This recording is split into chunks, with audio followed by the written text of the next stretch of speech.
Hey everybody, we are back with a very exciting machine. This is an Epson Equity 1. This one I found at the recycler, buried very deep, and I have to say I'm super stoked about this machine for a couple of reasons. So this one obviously has configuration dip switches on the front.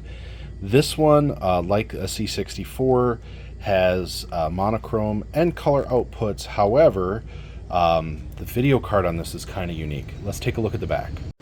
Alright, so here's our back panel.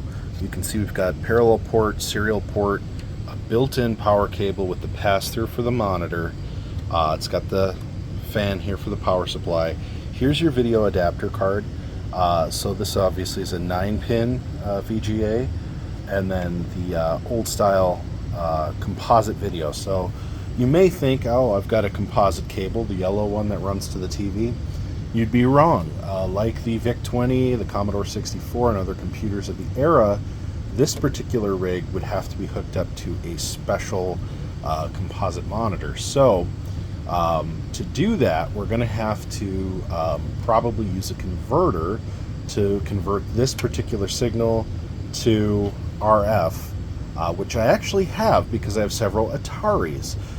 So I should be able to get this basically connected to an older style TV, and we can test this thing to work. But before we do that, I'd really love to see what's inside this.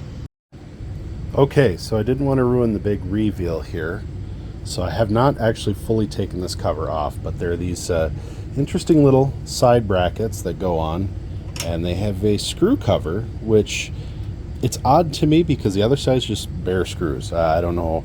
I think it's meant to have the system on its side, so you could have it oriented either way, monitor on top or system standing up on its side. This one, based on kind of the dirt marks up here, would lead me to believe that probably this had a monitor on its side.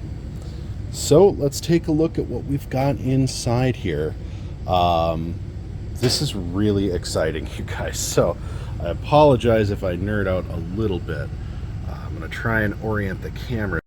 Okay, so if we look here in the case, we've got layers of components here. And underneath here, you can see the logic board down here.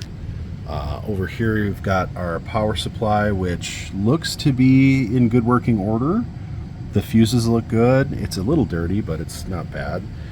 Transformer here looks good. That's really exciting.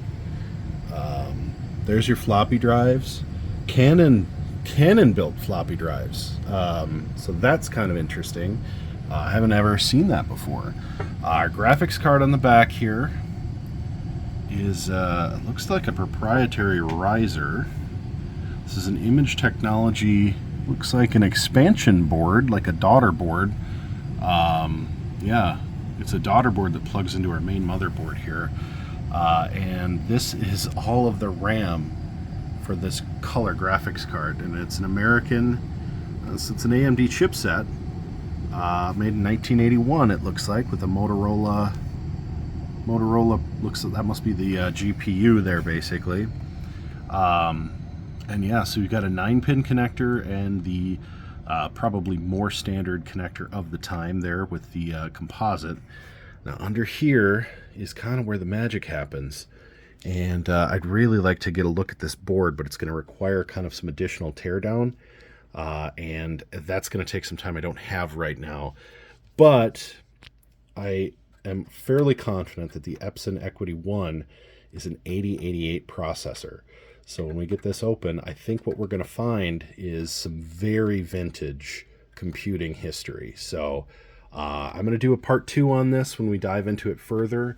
And of course, the part 2, I'm hoping very much that we can get this thing up and running, because this is probably one of the coolest vintage computers that I own right now. And I'm very excited to see if we can get this up and running. Now, of course, getting it up and running is one thing. Having anything that it can do is another, because I actually don't have any 5 1/4 inch floppies, and certainly don't believe I would have an operating system disk. I know I don't have one, and I don't know how easy or hard they might be to find.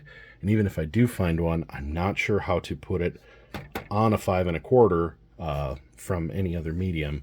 I do have a couple of machines that have 5 1/4 drives, but they are probably going to need a little help to get this transferred over. So if you like this video and you're looking forward to part 2, where we may potentially get to play around with an 8088 processor and check out this really cool graphics card in its functionality, hit that subscribe button if you haven't already. Hit that like button for me. That really helps me out. And of course, as always, drop any comments you have, any suggestions in the comments below. I do reply to all comments, and I look forward to hearing your thoughts. Have a great day.